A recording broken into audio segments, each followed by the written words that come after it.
won the unanimous judges' choice double gold medal at the World Spirits Competition, among other awards. Visit Tito'sVodka.com for recipes, videos, and more of the Tito's story. 80-proof Tito's handmade vodka, distilled and bottled in Austin, Texas, crafted to be savored responsibly. If you've got an insurance question, you could talk to the butcher at your local grocery store. He'd probably talk about trimming the fat, but it'd be about your brisket, not your insurance policies. Or you could talk to your local Geico agent. They offer personalized assistance in finding the choicest cuts of coverage for all your insurance needs, which means more money for filet mignon. Or if you're a vegetarian, tofu lait mignon. To find a Geico agent near you, visit geico.com/local. I have to do laundry when I get home. I have to lug all my clothes over to the washing machine. Then I get to put them in the dryer and accidentally shrink my cashmere sweater again. Motorcycles make everything exciting. And when Geico makes it easy to switch and save on motorcycle insurance, it's even more exciting. I'm gonna fold all my socks into little balls. Yeah! Geico Motorcycle. 15 minutes could save you 15% or more. We all had plans. Graduations, vacations, home improvement. Plans that were put on hold because of money. Rockland Federal Credit Union can help you navigate your way forward with mobile check deposit, online bill pay, and a free credit monitoring tool right in the RFCU app. RFCU has the modern conveniences you've come to expect, the products you need, and the personal service you deserve. Visit rfcu.com to find out more. Rockland Federal Credit Union. Our legacy, our future. Federally insured by NCUA up to $250,000 and additionally insured by the Massachusetts Credit Union Share Insurance Corporation. Hi, I'm Mark Trissy, president of Jackson Lumber in Millwork. When it comes to commercial doors in millwork, we have the experts on our team. Whatever the application, we can find the right door, frame, and hardware for you. That's Christian Dadarian, the head of our commercial door department. We can be the source for doors, frames, and hardware used in high-profile applications, such as commercial, educational, and institutional buildings. When we're on the job, our focus is on schedule and budget and meeting our contractors' needs. Commercial contractors throughout the greater Boston area know that Jackson Lumber and Millwork helps keep their job on time and within budget, and will supply the exact products they need. At Jackson Lumber, we're able to contribute on a project at any phase, whether that be in the design phase, construction phase, or closing out projects. For your safety, we are following CDC guidelines at all our locations, and we offer pre-staged pickup or free local delivery. You can visit our stores in Lawrence, Woburn, Amesbury, and Raymond, New Hampshire, or visit us online at jacksonlumber.com. Jackson Lumber and Millwork, providing solutions and delivering results since 1946. Town Fair Tire is New England's largest independent name brand tire dealer with the guaranteed lowest price and the most free services for life. That's why nobody beats a Town Fair Tire deal. Nobody. Town Fair Tire. This hour of the Arcane Sunday service is brought to you by Valvoline Instant Oil Change. Valvoline is open with stay-in-your-car drive-through oil changes to make sure that your car is running at its best for when you need to be on the road. Visit getanoilchange.com and save up to 20%.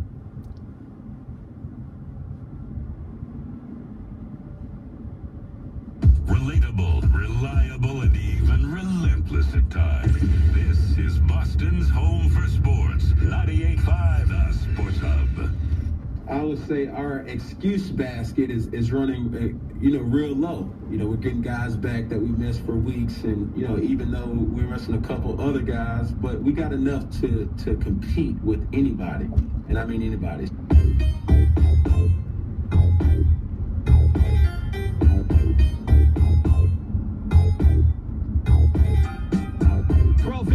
Here on the Sports Hub, it's the Arcane Sunday service. Going till 1:30, not just 1 o'clock today. Have another bonus half hour for you as we get ready for Patriots pregame. Mark the Beetle Bertrand, Chris Gasper will be in here as they get you prepared for this game kicking off at 4:25 today. Patriots, Cam Newton, Jimmy Garoppolo. Big game for both of those quarterbacks. Big game for Julian Edelman. In fact, I think the Julian Edelman aspect of this game might be the most important, because I think that could be a domino that really topples over a lot of other ones here in either direction. We'll see which way it actually goes. But if there's another bad game here for Edelman, I think that they probably IR him after that. And if they do, what they do after IRing Edelman, I think could very well dictate the future of this season. Whether they go and try and really replace him, whether they become buyers at the deadline, sellers at the deadline, they'll have to do something here. You can't just go on the rest of the year with nobody as your lead receiver. It's not going to be N'Keal Harry. Damiere Byrd so far has been on the field more than any other wideout, and you see what sort of results that's given you. So we'll have more on that, more with your phones at 617-779-0985. However, there is a developing story here that I just saw up on ESPN. Some people are tweeting it to me. Adam Schefter is reporting on NFL Countdown that Jacksonville Jaguars running back Raquel Armstead is going to miss the rest of the season with COVID-19 complications. He's been hospitalized twice. I didn't know that. I didn't know about Raquel Armstead, and I don't even know if I'm saying his name right. But I'm aware of who he is. He was a 5th-round pick in the draft last year. He's a kid out of Temple, I think is where he played. Yeah, 5'11", 220. It's not like he's, some huge guy. But he has been hospitalized twice.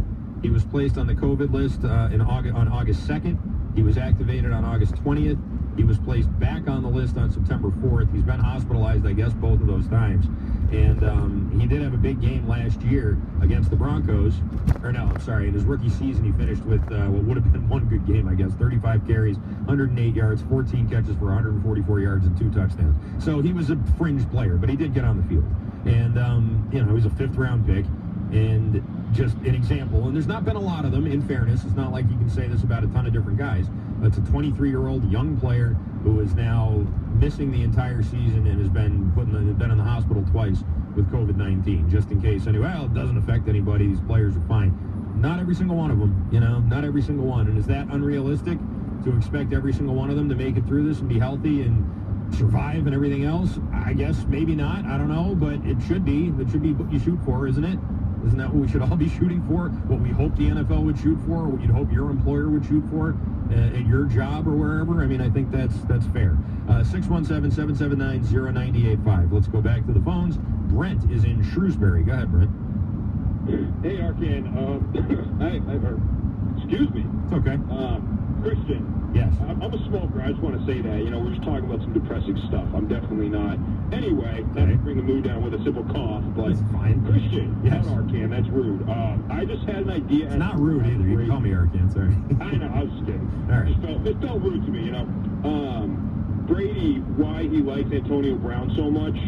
I have nothing to say on off-the-field reasoning, and we all know he's like a phenomenal talent and player, so it's not really, much new on bringing to the table, but specific to Brady, I know Antonio Brown, unlike maybe like a Randy Moss or other kind of true threat or as a potential receiver, he's not enough.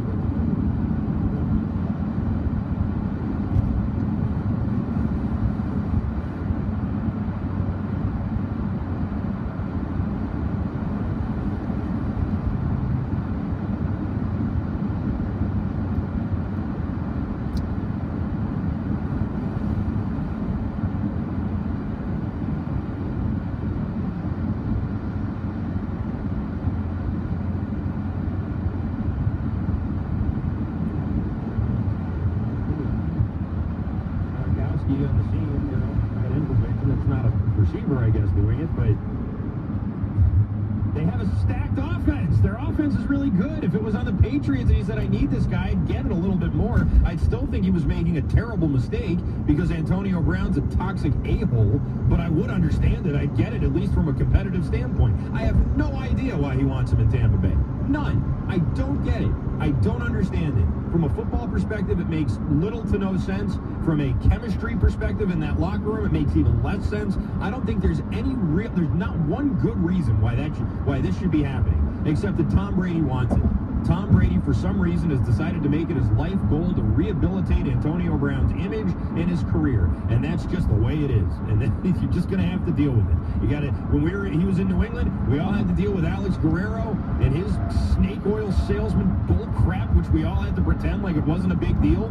Yeah, whatever, concussion juice, no problem. He has a juice that we say cures cancer. That's fine. Brady likes him. Who cares? That's what everyone said. And now you guys, it's the same thing. I mean, really, it's not any different. It's not really different at all, except that Antonio Brown will actually score touchdowns on the field, as opposed to giving you a deep hammy massage. Two different things there. But that, I mean, it's not really much different. What Brady wants, he ultimately ends up getting. and he wants Antonio Brown. He's demanding Antonio Brown, and even though Bruce Arians 6-7 months ago said definitively, I am not bringing that a-hole into this locker room, here we are. Making up excuses now about how banged up all the wide receivers are, even though they all played last week and they're all going to play today. But they're really banged up and they need Antonio Brown. You know what's happening here. 617-779-0985. Steve in Fall River before the headlines. Go ahead, Steve. I wish it was happening here as in New England. I went to the game last year. The last official game I went to was in Miami last year. When I heard someone recite the stats of Antonio Brown, I was shocked that they were very pedestrian. They were. When I watched the game, I'm going away thinking they were bigger than that. This guy has a presence on the field. Mm-hmm. You throw him the ball, he goes up and gets it. He has a catch rate. I don't know what it is, but it looked like every time you're going to throw this guy the ball, he was going to make a play on it. And then, there was all the histrionic, how dare he go to him so much, somebody wrote something. But anyway, in regards to, it's their problem. Hold on a second, Steve. Just before you get to that second point, just so we're all on the same page, he was targeted 8 times in that game. He had 4 catches for 56 yards and 1 touchdown. That was Brown's final stat line. He was targeted more than any other player, and that's what he ended up getting. 4 catches on 8 targets, 56 yards and 1 touchdown. Well, I think a lot of people went away like, wow, what he did for everybody else. There's something about players that can do things for the whole